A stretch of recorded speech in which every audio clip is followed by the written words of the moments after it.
Kesatuan rakyat, kesatuan jiwa, kerajaan perpaduan. Teruskan bersama di dalam channel ini untuk perkembangan-perkembangan isu semasa, isu politik, dan isu-isu hangat di Malaysia pada hari ini. Jangan lupa teruskan bersama di dalam channel ini. Tekan butang like, share, dan subscribe channel ini untuk perkembangan terkini politik di Malaysia. Butang subscribe supaya kamu tidak terlepas perkembangan-perkembangan politik. Masih lagi hangat cerita isu tentang RM600 billion, penyelewengan RM600 billion, dan beberapa nama hari demi hari disebut yang terlibat dalam isu RM600 billion ini, di mana beberapa kenyataan daripada pemimpin politik yang mendakwa. Sekiranya kamu tidak tahu dan perlu tahu, Anda boleh tanya dengan Menteri Keuangan yang lama di bawah pimpinan kerajaan yang dikabarkan menyeleweng dana itu, yaitu tidak lain dan tidak bukan semasa pentadbiran Perikatan Nasional. Menteri Keuangan pada ketika itu ialah Tengku Zafrul, dan di mana beliau juga diteruskan menjadi Menteri Keuangan di bawah pentadbiran Ismail Sabri Yaakob, dan pada hari ini beliau juga masih diteruskan menjadi menteri di bawah Kerajaan Perpaduan. Perdana Menterinya Datuk Seri Anwar Ibrahim.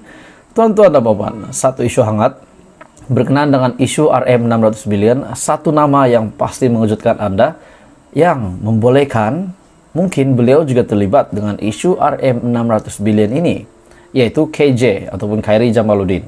Tapi sebelum saya teruskan berita hari ini, saya meminta jasa baik kamu semua, tuan-tuan dan puan, saudara-saudari dan yang menonton video ini, untuk tekan butang subscribe supaya kamu tidak terlepas perkembangan terkini politik di Malaysia daripada channel ini.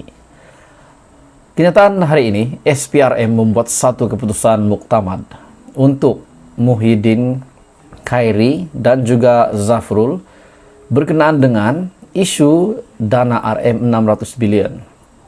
SPRM memanggil Muhyiddin, KJ, Tengku Zafrul untuk membantu siasatan dana RM600 billion. Tan Sri Muhyiddin Yassin bersama bekas Menteri Kesihatan Khairi Jamaluddin serta Menteri Perdagangan Antarabangsa dan Industri Tengku Datuk Seri Tengku Zafrul Abdul Aziz dijangka dipanggil memberi keterangan kepada SPRM Suruhanjaya Pencegahan Rasuah Malaysia berhubung dakwaan berlaku salah mengguna dana RM600 billion ketika pandemik COVID-19. Laporan portal berita The Vibes yang memetik sumber berkata siasatan SPRM itu susulan laporan yang pertama, laporan yang diterima daripada beberapa pihak yang mendakwa berlaku penyelewengan dalam pengurusan dana dan negara ketika pandemik melanda negara pada tahun 2020 yang lalu. Ketika pentadbiran Muhyiddin Yassin sebagai Perdana Menteri Malaysia pada ketika itu, dan juga Tengku Zafrul sebagai Menteri Keuangan, Khairi yang juga menteri di bawah pentadbiran Perdana Menteri Muhyiddin Yassin pada ketika itu, di mana KJ pada ketika itu menjawat jawatan sebagai Menteri Sains dan Teknologi pada permulaan pentadbiran Muhyiddin, dan kemudiannya bertukar portfolio itu dengan Datuk Dr. Adham Babas sebagai Menteri Kesihatan. Menurut Vibes, laporan mengenai siasatan membabitkan 3 individu ini berkenaan mula didedahkan oleh blog Datuk Ahiruddin Atan atau dikenali sebagai Rocky Brew. Menurut blog itu, Tengku Zafrul dipanggil SPRM berikutan. Beliau adalah Menteri Keuangan sewaktu pentadbiran Kerajaan PN bagi menangani pandemik COVID-19 yang melanda pada tahun 2020. Ada juga pihak memberitahu saya bahawa bekas Perdana Menteri Muhyiddin Yassin yang menjadikan Tengku Zafrul seorang senator dan Menteri Keuangan pada 2020 juga akan dipanggil oleh badan anti rasuah itu. Bekas Menteri Kesihatan KJ juga akan diminta untuk membantu siasatan. Beliau yang memegang jawatan itu sejak Ogos 2021, dan di bawah Muhyiddin, beliau memegang portfolio Menteri Sains, Teknologi dan Inovasi, kata Rocky Brew. Sementara itu, BH menghubungi Ketua Pesuruhjaya Suruhanjaya Pencegahan Rasuah Malaysia SPRM, Tan Sri Azam Baki untuk mengesahkan perkara itu, namun tiada maklum bala setakat ini. Media juga melaporkan bahwa Azam mengesahkan pihaknya sudah membuka kertas siasatan berhubung dakwaan perbelanjaan hampir Rm600 bilion yang dilakukan oleh kerajaan tersebut. Kemarin, Perdana Menteri Datuk Seri Anwar Ibrahim berkata, pegawai Kementerian Keuangan mengesahkan bahwa ada pelanggaran serius prosedur berhubung dakwaan perbelanjaan hampir 600 bilion ketika pentadbiran kerajaan diterajui Muhyiddin. Dan terdahulu juga Muhyiddin dilapor menegaskan tidak takut disiasat berhubung laporan polis dibuat beberapa pihak yang mendakwa beliau menyeleweng dana Rm600 bilion. Beliau yang juga Presiden Bersatu tidak menyatakan Presiden Bersatu juga menyatakan tidak pasti bagaimana angka 600 bilion itu dipetik. Jikapun ia merujuk kepada 8 package rangsangan ekonomi diumumkan ketika menerajui kerajaan yang semuanya berjumlah 530 bilion. Bekas Ketua Setiausaha Sulit kepada Muhyiddin, Datuk Dr. Marzuki Muhammad pula dilapor berkata dakwaan penyelewengan dana bernilai Rm600 bilion sebenarnya tidak wujud dan sekadar perang saraf lapuk untuk memburukkan pentadbiran Muhyiddin. Tuan-tuan dan puan-puan semua, salam sejahtera Malaysia. Terima kasih sudah sudi menonton video hari ini daripada channel ini. Perkembangan terkini politik di Malaysia, Kerajaan Perpaduan, Timbalan Perdana Menteri sudah diisi jawatannya, menteri-menteri juga sudah diisi, dan kini kita menantikan pengumuman bagi timbalan menteri di dalam Kabinet Kerajaan Perpaduan. Sudah pasti Anda dan saya sendiri tertanya-tanya siapa yang akan menjadi timbalan bagi menteri-menteri di dalam Kabinet Perdana Menteri ke-10 Malaysia, Kerajaan Perpaduan. Tapi sebelum saya kongsikan kepada Anda berita hari ini, sila tekan butang subscribe supaya kamu tidak terlepas perkembangan-perkembangan terkini politik di Malaysia.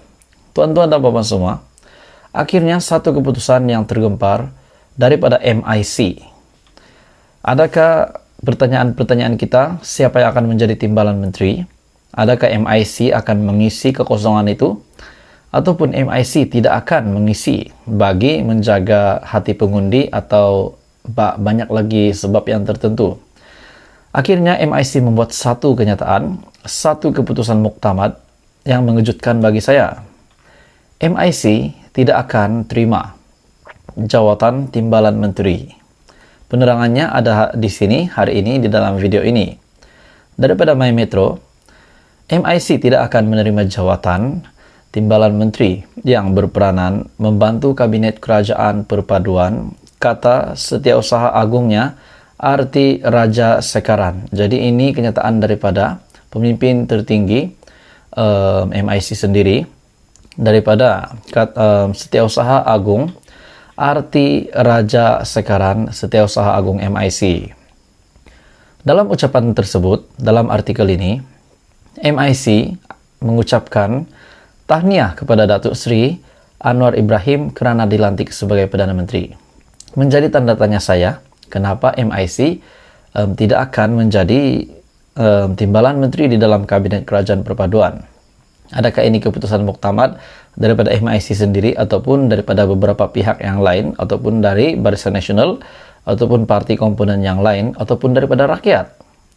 MIC mengucapkan tahniah kepada Datuk Seri Anwar Ibrahim kerana dilantik sebagai Perdana Menteri ke-10.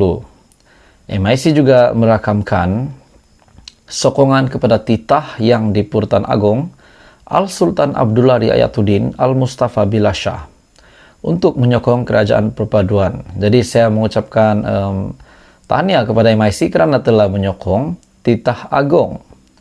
Semoga Perdana Menteri dapat menjalankan tugas dan tanggungjawab dengan sempurna dan juga adil untuk semua kaum di Malaysia, katanya dalam kenyataan hari ini.